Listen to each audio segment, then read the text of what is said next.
Assalamualaikum warahmatullahi wabarakatuh. Perkenalkan, nama saya Tinawati, Kepala TK PGRI Harapan Bangsa 1. Pada kesempatan kali ini ingin berbagi praktik baik implementasi 7 kebiasaan anak Indonesia hebat melalui kolaborasi jurnal Little Book dan media digital. Pendidikan anak usia dini tidak hanya mengenal huruf, angka, ataupun warna, tetapi bagaimana membentuk kepribadian yang baik untuk masa depannya kelak.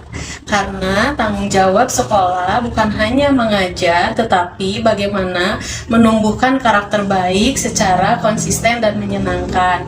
Di TK PGRI Harapan Bangsa 1, saya masih menemukan pembiasaan yang kurang baik. Di antaranya ada beberapa anak yang pola tidurnya tidak teratur, ada juga yang masih membawa bekal makanan yang tidak sehat. Di sisi lain juga saya melihat ada beberapa anak yang tidak disiplin dan kurang bertanggung jawab dalam mengikuti beberapa aturan sederhana di sekolah. Melihat masalah tersebut tidak bisa dipandang kecil atau diabaikan begitu saja, karena ketika diabaikan begitu saja akan membentuk karakter anak yang lemah. Kami percaya bahwa pembentukan karakter tidak hanya terpaku di sekolah saja, tetapi dibutuhkannya kolaborasi dan dukungan yang konsisten dari orang tua di rumah. Dari sinilah kami memandang perlu untuk membuat suatu sistem yang menghubungkan pembiasaan di sekolah dengan pembiasaan di rumah. Dari sini ide untuk mengembangkan penerapan 7 kebiasaan anak Indonesia hebat mulai muncul. 7 kebiasaan anak Indonesia hebat itu sendiri merupakan panduan pembentukan karakter yang berisi 7 kebiasaan positif. Di antaranya adalah bangun pagi, beribadah, berolahraga, bahkan sehat bergizi, bermasyarakat, gemar belajar, dan tidur cepat. Kami tidak ingin bahwa 7 kebiasaan anak Indonesia hebat ini hanya sekedar slogan, tapi kami ingin memastikan bahwa program ini betul-betul dilaksanakan dan menjadi budaya baik di sekolah ataupun di rumah. Untuk menjawab tantangan tersebut, TK PGRI Harapan Bangsa 1 memulai 3 langkah strategis dan bertahap. Langkah tersebut berpusat pada 3 prinsip, yaitu kolaborasi, kesederhanaan, dan konsistensi. Langkah pertama yang saya lakukan sebagai kepala sekolah yaitu melakukan sosialisasi program kepada semua guru dan orang tua. Guru-guru diberikan pelatihan apa saja peran guru, bagaimana memahami cara membaca spreadsheet, dan memberikan umpan balik yang positif kepada orang tua.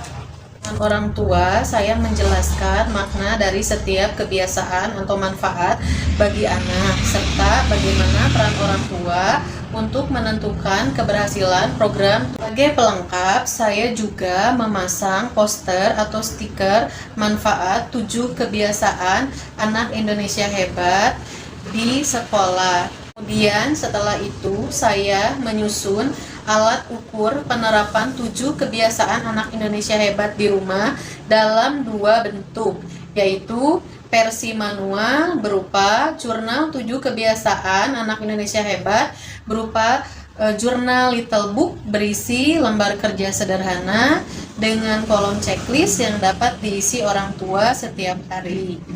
Kemudian yang kedua adalah versi digital berupa Google Form yang terhubung otomatis ke spreadsheet. Guru kemudian menganalisa hasil pengisian orang tua dan memberikan feedback positif kepada orang tua. Di kelas, guru mengaitkan pemantauan program dengan kegiatan belajar.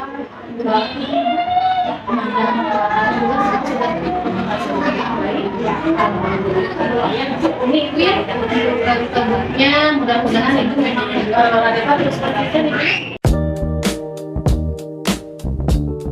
selanjutnya adalah tahap evaluasi.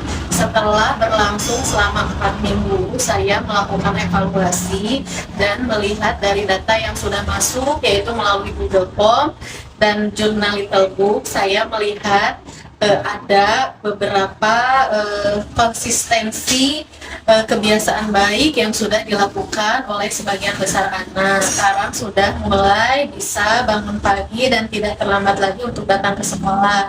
Kemudian sebagian besar anak lagi sudah mulai bekal makanan sehat dan bergizi. Beberapa dampak dari program 7 kebiasaan anak Indonesia hebat ini.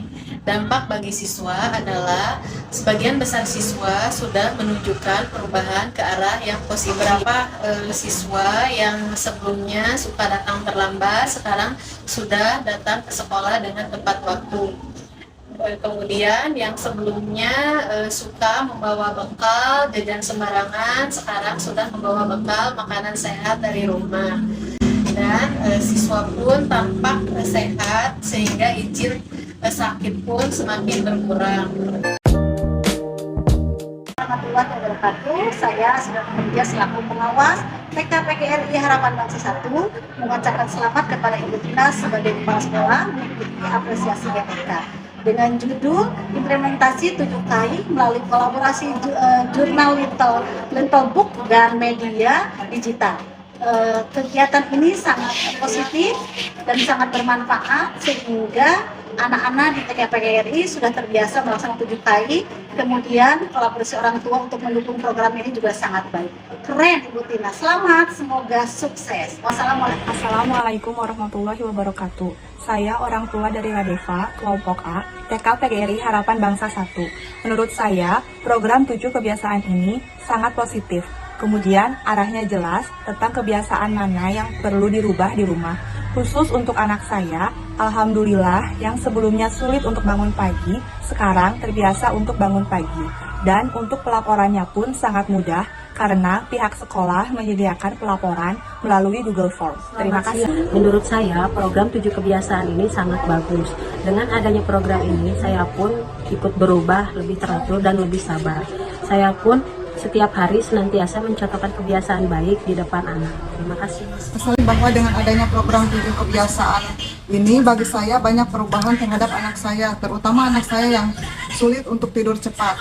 Alhamdulillah sekarang sudah mulai terbiasa tidur cepat, dan untuk pelaporannya karena saya tidak terbiasa dengan Google Form, alhamdulillah dengan adanya jurnal Little Book ini mempermudah saya untuk pelaporan ke sekolah. Dengan program 7 kebiasaan ini sangat merubah anak saya yang tadinya bekal ke sekolah ingin selalu jajanan ringan. Sekarang alhamdulillah anak saya untuk bekal ke sekolahnya sudah mulai bekal makanan sehat buatan saya di rumah. Faktor keberhasilan yang menunjang program 7 kebiasaan anak Indonesia hebat ini adalah yang pertama adalah komitmen guru untuk memantau dan mendukung program ini. Yang kedua adalah peran aktif dari orang tua. Yang ketiga, sistem monitoring yang sederhana sehingga memudahkan semua pihak. Yang keempat adalah pendekatan apresiatif bukan hukuman sehingga anak merasa bangga. Nilai yang dapat kita ambil dari implementasi 7 kebiasaan anak Indonesia hebat ini adalah bahwa karakter tidak bisa diajarkan hanya melalui kata-kata saja, tetapi melalui kebiasaan yang berulang dan didampingi. Ketika sekolah dan orang tua mempunyai tujuan yang sama, perubahan sekecil apapun akan menjadi langkah besar menuju anak-anak yang lebih hebat. Terima kasih. Wabillahi taufiq wal hidayah. Wassalamualaikum warahmatullahi wabarakatuh.